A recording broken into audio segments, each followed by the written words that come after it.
Bonjour et bienvenue sur Pichichi Happy City. Ici, vous êtes sur le canal des Bulles Joyeuses. Alors, reste avec moi jusqu'à la fin pour ne pas rater des choses extraordinaires. Et si tu n'es pas encore abonné, je te prie de bien vouloir t'abonner et d'activer la cloche de notification pour ne pas rater les prochaines vidéos. Merci.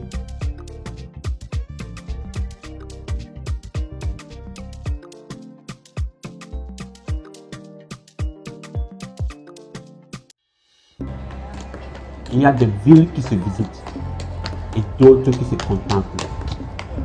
Florence est de celle-là. Ici, chaque pierre semble porter l'écho d'un pinceau, d'un rêve humain devenu marbre. Florence est une ville qui n'a jamais cessé de se réinventer. C'est une ville vivante où l'art se mêle au quotidien, où l'histoire n'est jamais figée. Alors, suivez-moi et laissez-vous entraîner dans une exploration sensible de la perle toscane.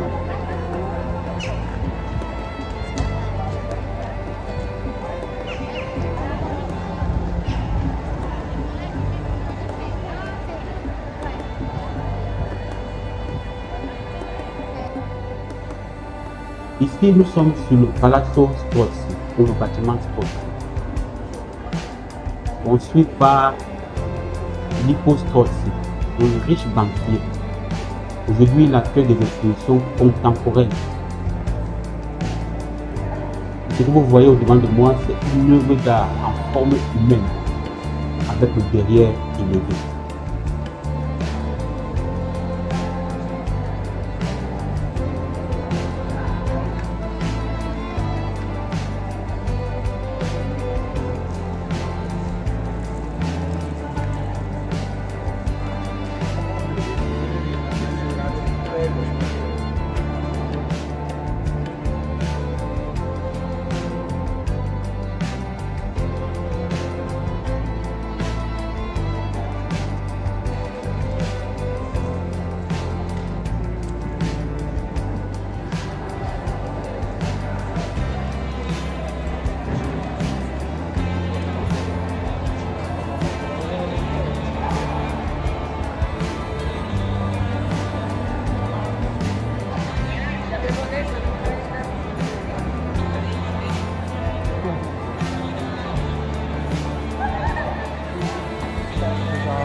Ici, nous sommes à la place de la République, ou encore la Piazza de la République.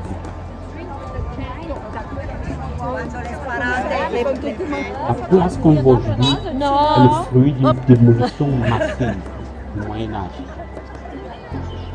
Ici fut démoli l'ancien ghetto juif et de nombreux bâtiments médiévaux.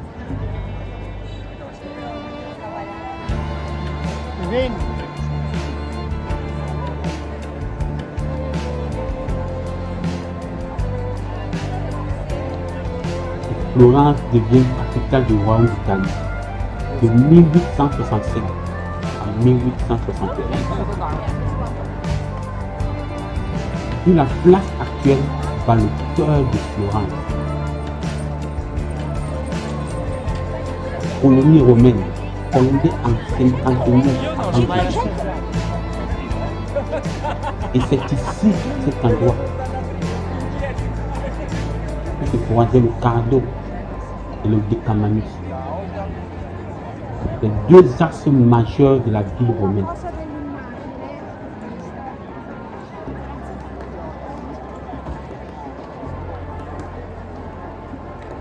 Cette place est à la fois mémoire et oubli, mémoire d'une fondation antique et oubli d'un passé médiéval rayé du paysage. Et sur l'Arche de Triomphe est écrit: l'ancienne cité fut là, la ville nouvelle en ce lieu commence.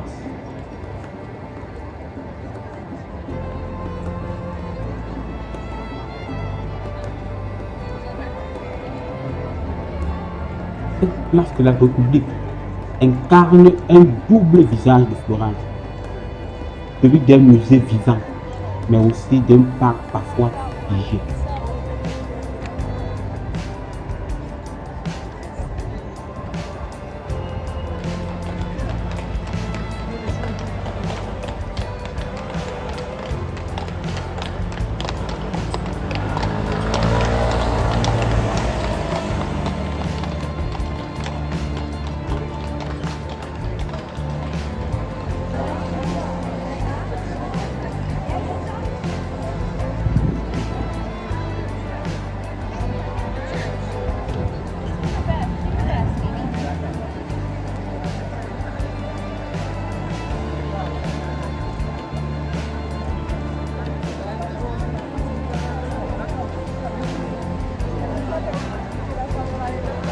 Ici, nous sommes à la Piazza della Signoria, ou encore la place de la Signoria.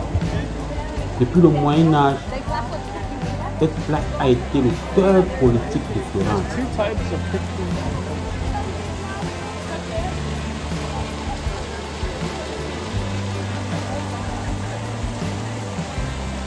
Et cette statue que vous voyez en face de vous, en blanc de vous, c'est le dieu Neptune, le Poséidon romain, entouré de créatures marines qui symbolisent le pouvoir maritime de Florence à l'époque. Cette fontaine est souvent appelée fontaine de Neptune ou encore fontana de Neptune en italien.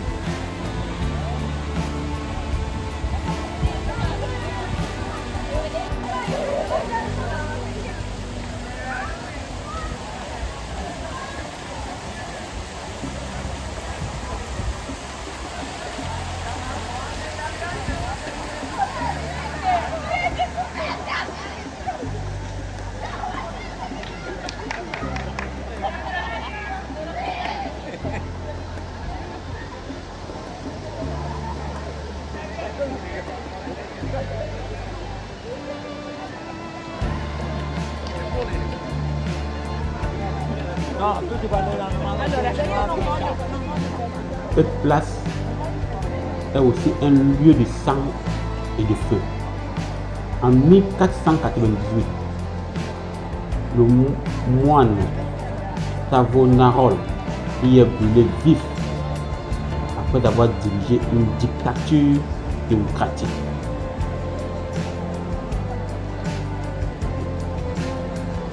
Le sol porte une plaque en marbre commémorant l'endroit de son exécution.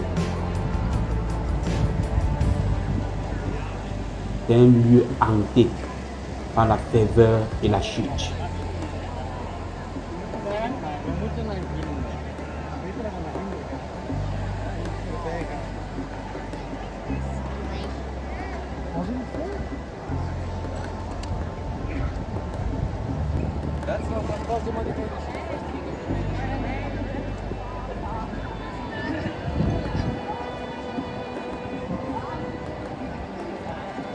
Ici, le pouvoir n'est pas caché, il est exposé et revendiqué.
face de vous, vous avez le Palazzo Vecchio.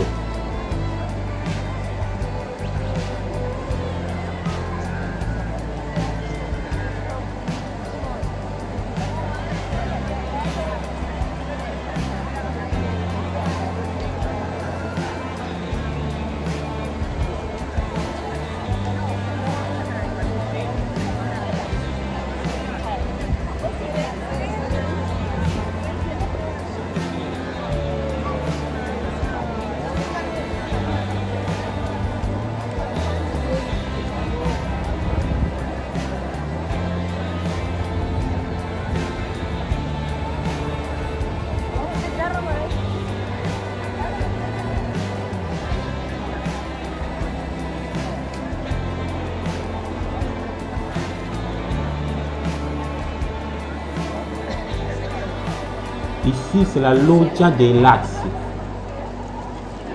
qui expose des chefs-d'œuvre comme Persée dans la tête de Méduse, glorifiant la force et la violence maîtrisée.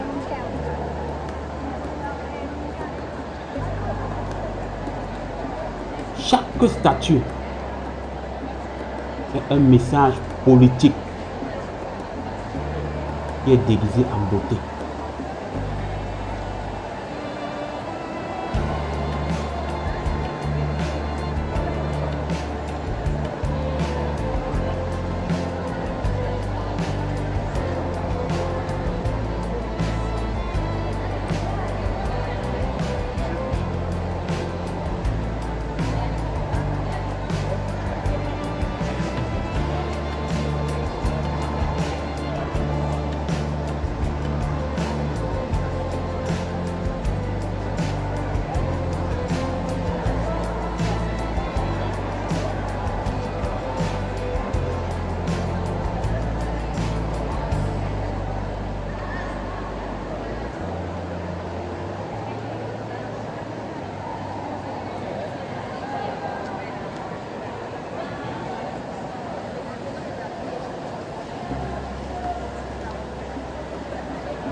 Fazer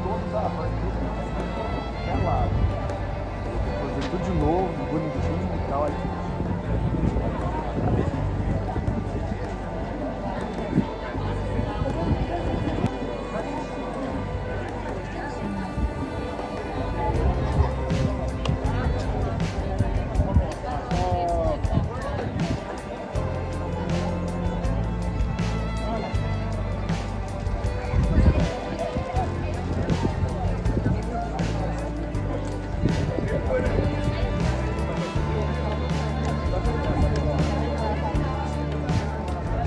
Ici, nous sommes sur Ponte Vecchio,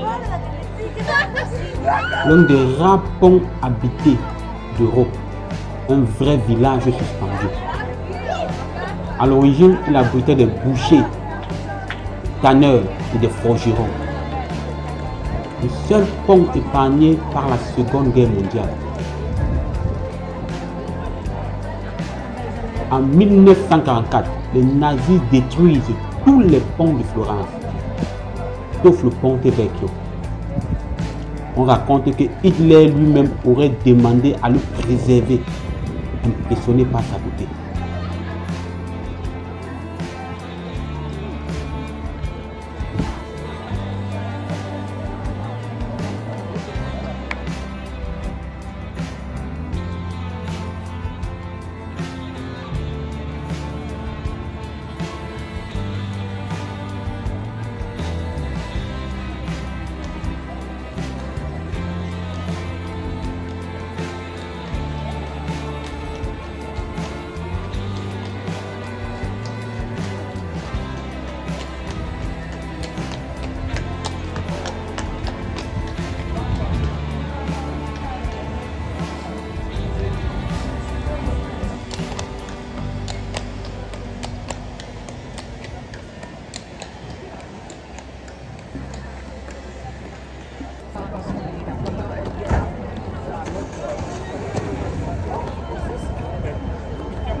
concept te plaît.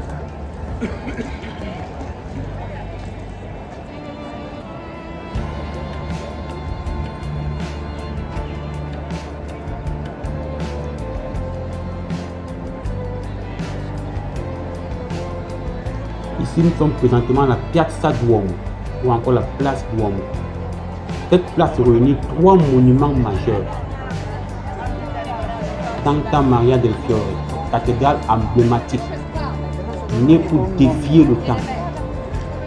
Sa façade chante gothique, mais son cœur est renaissance.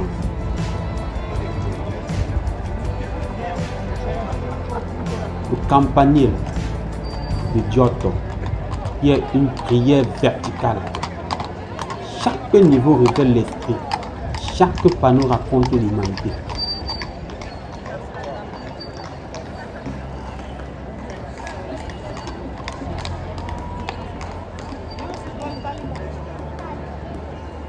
Depuis lors, Florence ne regarde plus vers la terre, mais vers le ciel.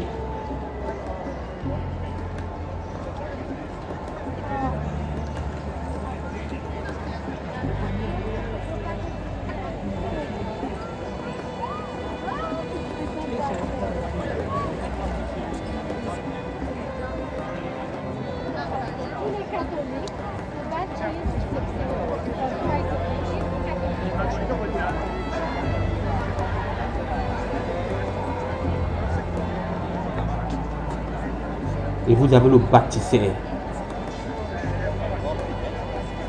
Avant d'être citoyen, les Florentins furent baptisés ici. À l'intérieur, lors des mosaïques. Chaque pierre est un mot, chaque ombre une histoire. C'est la place la plus visitée, la plus symbolique et la plus photographiée de nous.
Et ici, nous sommes à la Piazza Pitti.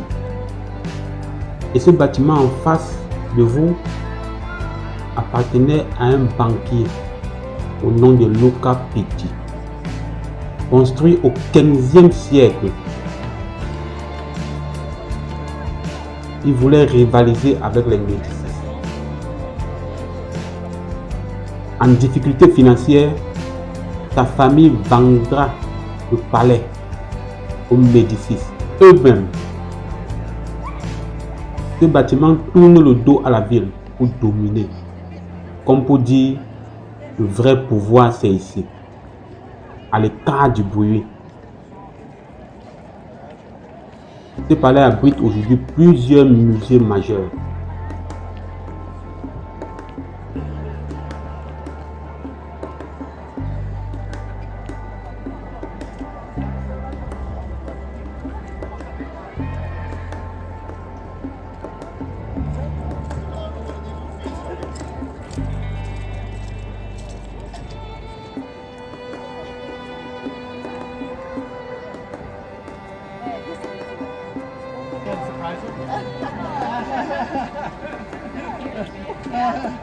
The train station's right there. Ici, nous sommes à la basilique Saint-Laurent. Dans cette basilique, les tombeaux murmurent encore la gloire.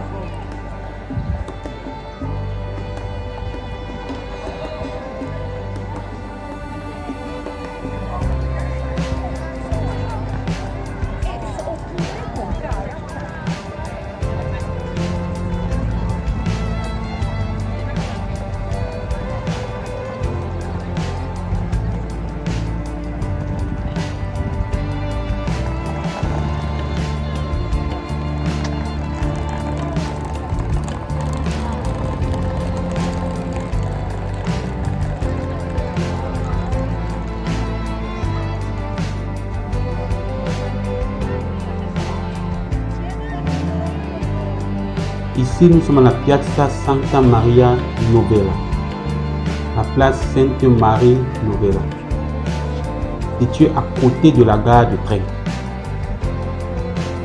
Cette place est historiquement une porte d'entrée dans Florence.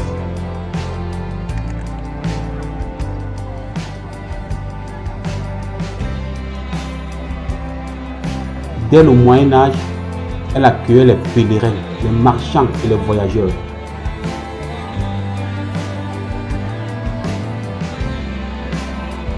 Cette place est dominée par une magnifique façade de l'église Santa Maria Novella.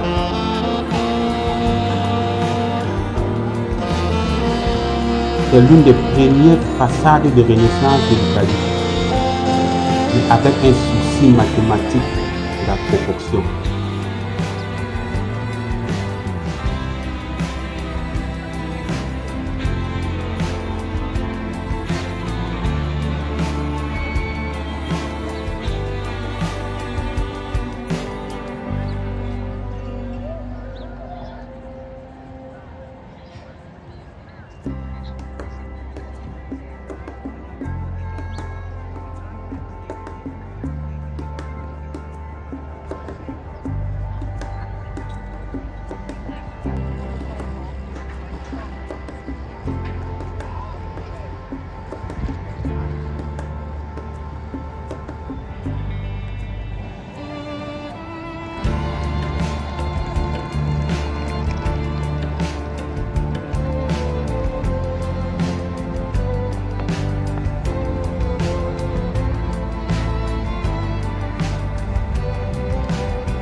Ciao.